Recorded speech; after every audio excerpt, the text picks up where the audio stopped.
Get NFL Sunday Ticket at its lowest price ever and watch every game every Sunday. Take your NFL experience to even greater heights with NFL Sunday Ticket Deluxe, which gives you Red Zone, bringing you the final yards from around the league along with minute-to-minute NFL fantasy updates. Call us at 601-8992 to sign up today.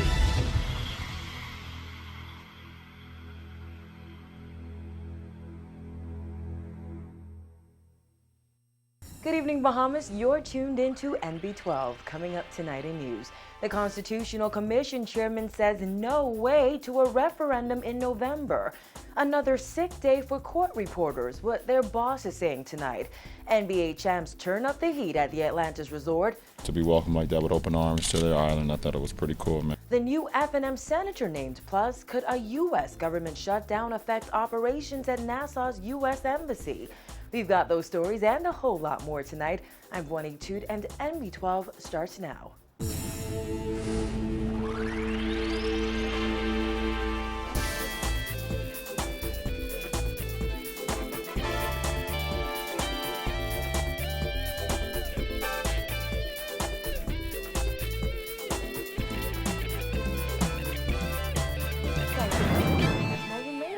NB12 has changed its set design and computer graphics tonight. We're thinking pink in observance of Breast Cancer Awareness Month. Now, topping news tonight. 3 weeks after Prime Minister Perry Christie asserted that a constitutional referendum would be held next month, Chairman of the Constitutional Commission, Sean McQueenie, says there is no way that should happen. McQueenie told NB12 while a referendum in November is theoretically possible, it would be an absurd rush job. He's not the only commission member weighing in tonight.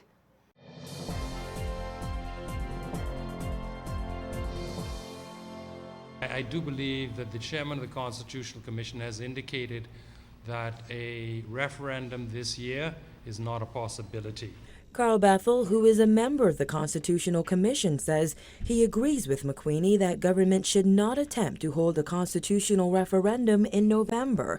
McQueenie declined an on-camera interview, but told NB12 today that he expects Prime Minister Christie to announce in Parliament as early as Wednesday that the referendum would be postponed. He explained that parliamentarians must first vote before a poll can be held. Bethel echoed those sentiments, insisting the last thing the Bahamas needs is another failed referendum. I would remind you that this was first stated and stated firmly by the leader of the Free National Movement, that we've already had a rushed and botched referendum, and we don't want to go down that road again. Christie first said a referendum would be held in June before changing it to November. On September 8th, he insisted a constitutional referendum would still be held next month, adding it would likely address issues of gender discrimination. However, there's been no mention of ballot questions, a public education campaign, or even a possible postponement.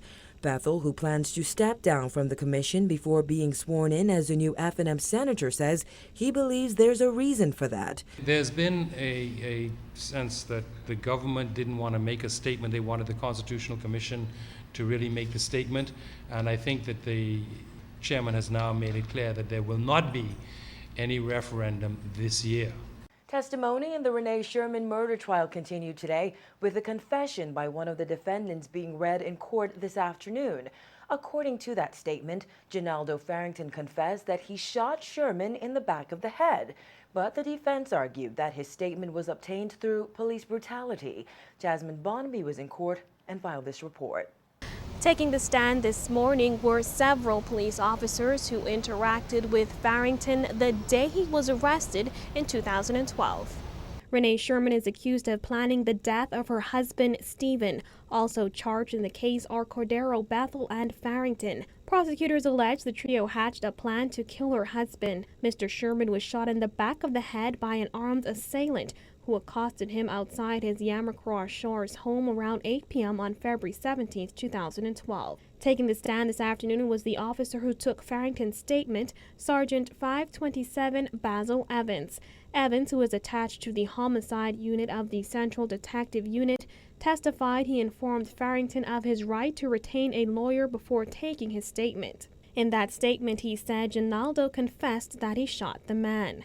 In the statement, Farrington said his cousin Jermaine Timer Russell approached him days before the murder, informing him that, quote, this woman wanted her husband dead and she had a big insurance. He said his cousin then showed him a big yellow house in Yamacraw and supplied him with a 9mm gun. Farrington's statement also said he allegedly approached his cousin Cordero Bethel, asking him to drive him to the home on February 17th. It added that he allegedly exited the car with a towel covering a portion of his face when he saw the victim and a woman arrive home and approach them, telling them it was a robbery.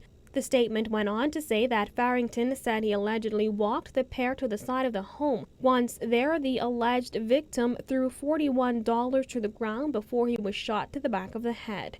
During cross-examination, defense attorney Murillo DeSeal questioned the officer who sat in on the interview, Corporal 2586 Jamal Evans. DeSeal questioned whether his client was asked if he wanted a lawyer present. DeSeal also suggested that ASP Fernanda and Officer Brown joined Officers Evans in the interview room, and his client was seated with his hands handcuffed behind him. The defense attorney also suggested that plastic bags and a newspaper were brought into the room. He further suggested Sergeant Evans poured ammonia into the plastic bag, shook it up, and let it out before placing it over Farrington's head several times and allegedly asking his client if he was ready to sign the statement. DeSeal then suggested Officer Brown took the bag and doubled it up with the second plastic bag and then put it over his client's head as Farrington gasped for air. DeSeal said through all that his client decided to sign. Corporal Evans denied the claim, saying they did not happen and only he and Sergeant Evans were in the room during the interrogation. Sherman is on bail. Her co-defendants remain on remand at Her Majesty's prison. Reporting for NB12, I'm Jasmine Bonamy. And proceedings at most courts were once again crippled today as the workers responsible for keeping an official record of those proceedings took another sick day. They're protesting delayed promotions, late salary payments, insufficient equipment, and changes to their department's operations. The owner of the consultancy firm, which contracts 33 stenographers to the court, says she hasn't been paid on time by government in the last 4 months. Ludell Theophilus told our news team that as a result, she had to go to the bank and made personal arrangements in order to pay her staff on time. 19 of the 33 contracted workers did not show up to the courts today. She adds that those stenographers have sent in 6 slips ranging from 2 to 5 days. Theophilus says she was in meetings with Attorney General Allison Maynard Gibson yesterday. However, there was no indication when a check would be cleared to pay the court reporters. Theophilus also admitted that the sick out is the worst she's ever seen. She defended her workers, though, adding that while stenographers are always blamed for late transcripts, people must remember they are human. 2 weeks after a woman was sent to jail for attacking an educator on Grand Bahama, another attack against a teacher is being investigated by police. This time on New Providence. Reports are that around 2 p.m. today, the parent of a special needs student went onto the campus of Anatole Rogers and allegedly pushed a teacher into the blackboard in a classroom after her son was transferred to a different school. Both the teacher and the parent made complaints at Carmichael Road Police Station today. You can read more about this story in tomorrow's Nassau Guardian. Police investigations continue. The Atlantis Imperial Ballroom was transformed into a basketball court as 2-time defending NBA champion the Miami Heat got down to work for its preseason training camp. Our cameras were there as the Big Three explained what they think of the Bahamas so far and if they'll be returning for training in the future. Christina McNeil has more in this report. Things were heating up in the Atlantis Ballroom today during day 1 of the Miami Heat's 2-day preseason training camp. And from what the players say, they have a lot to look forward to.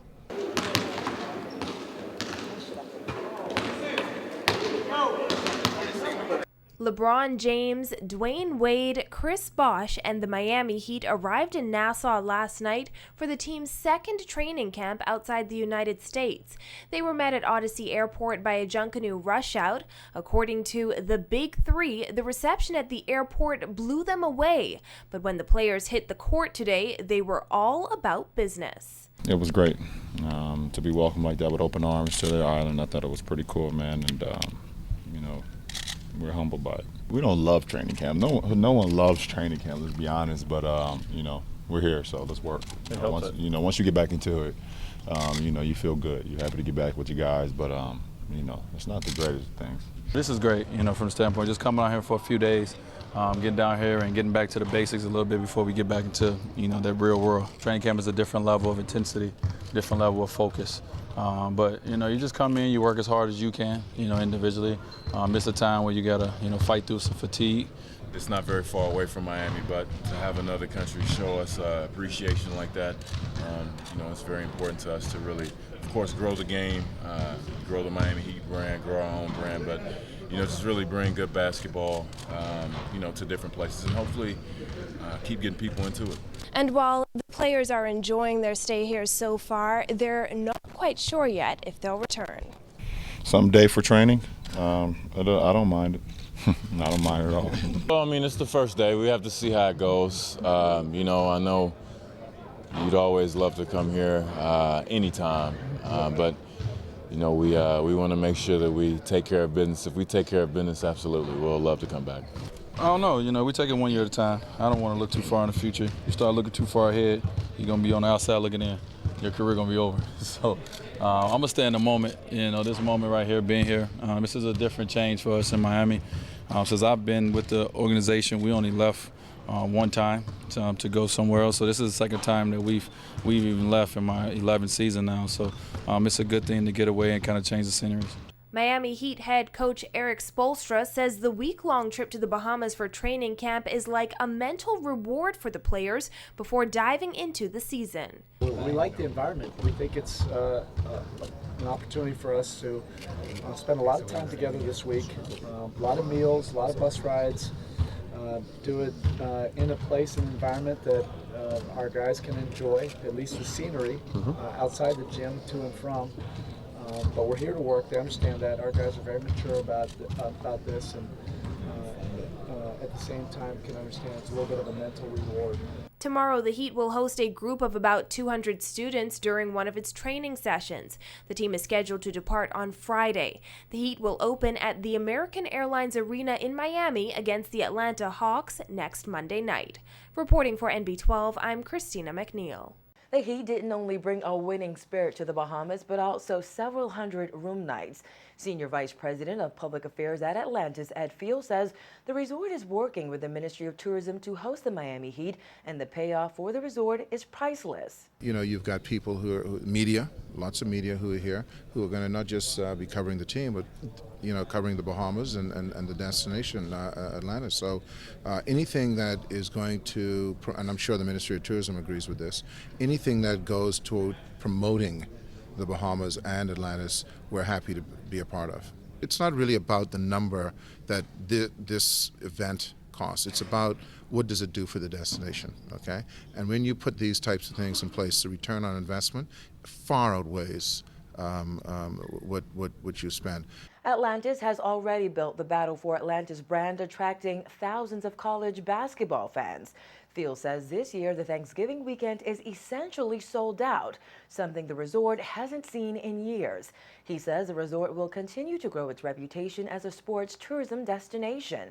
I know that we have thoughts that we're running through our minds right now as a destination resort in terms of how we can expand our tourism base. And in many instances, of course, that means going after sports tourism. Last week, Tourism Minister Obi Welshcombe said hosting high-profile athletes in the Bahamas provides the country with the perfect opportunity to regain momentum in the Florida and New York markets. Still to come, a familiar face returns to frontline politics. To help our new leadership in reinvigorating the free national movement at every level and in every constituency. And a little later, the latest on the Airport Gateway project. So stay with us.